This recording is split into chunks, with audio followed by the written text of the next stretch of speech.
Hello everyone and welcome to today's video. Today I'm reviewing an ink from Lamy. It's one of their crystal inks. It's an ink I really like and it is Benitoite. This is their grey blue as they call it, or blue-grey. I tend to think it leans a little on the blue-black side. It's a nice performing ink. In fact, it's a really good performing ink, as we'll see on a range of different papers, and it's got a lot of water resistance. It is considered to be iron gall. So let's have a look at it. Here I have it on standard 68-gram Tom River paper. As I said before, this is in a Bond Travel Gear notebook that isn't made anymore, but it is that same paper. I had it in two pens as usual, the two TWSBI Goes, the broad and the extra fine, and this is how it comes up on the paper. So let's talk about these points.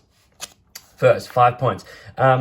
It's an exclusive Lamy. So Lamy have their standard range of inks, which come in the standard 50ml or 30ml bottles. Then they have the crystal inks, which are 10 inks named after crystals, such as Beryl, Amazonite, stuff like that. And we've got Benitoite here.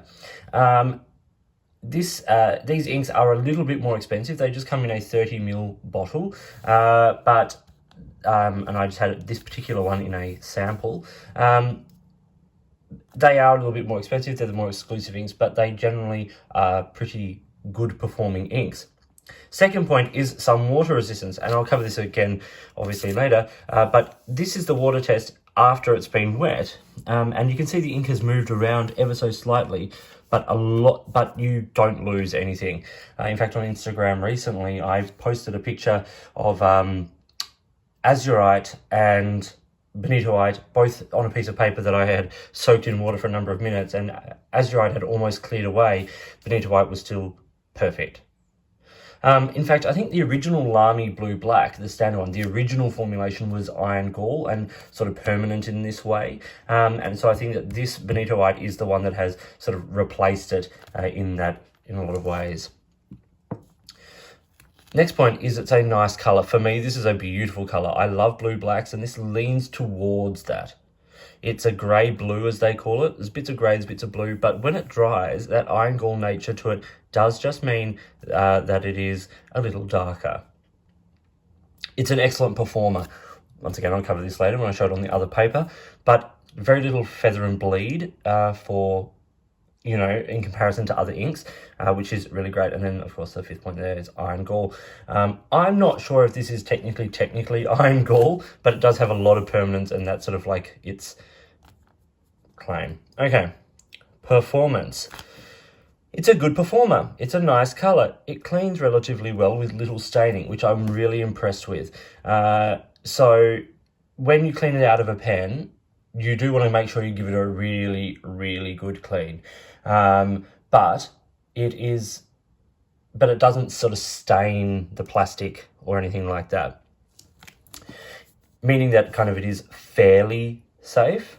As I said, I like this colour. It's got nice depth and some shade. The extras on this ink, good water resistance, some shade, a little bit of sheen. You can see here on that sample down here in the corner, there's a bit of sort of a red sheen kind of to it, and there's no shimmer.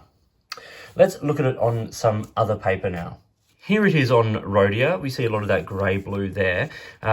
This was what I just went over this with some water, and you can see once again on Rhodia as well, it performs really, really well in that respect.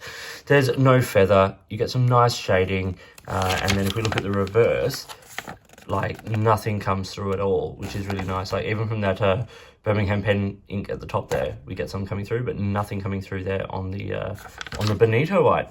And that kind of follows down the line as well. Here is the Reflex copy paper. This is 80-gram copy paper. You can see like there's no feathering almost at all from these two pens.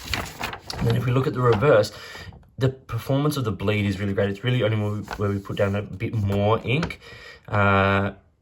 This isn't fountain pen friendly paper, and it performs quite well, I think. And the same goes here. This is the Spyrex notepad. A little bit of feathering there, but this is very grainy, loose weave paper. And if we look at the reverse, I think that actually performs pretty well, all things considered. So now let's talk about the price. as I said, this is a 30ml bottle, and in Australia that retails for $29.95. Sometimes you do find them a bit cheaper than that, but that is sort of like the recommended retail price. In the UK, we're looking at about £12, and in the US about $16. So once again, that Australian price is a little bit inflated, but it's not like it's an exclusive ink. It's a bit more expensive than the standard Lamy ink, particularly per mil, but it's not too bad. Okay. Now for the score, I've given this 4.5 out of 5. Now, why have I done that? Because it's a really good performer. You saw it on the lower end paper. You've seen the water resistance. It does all the things. It's great. As I said, it does what it claims.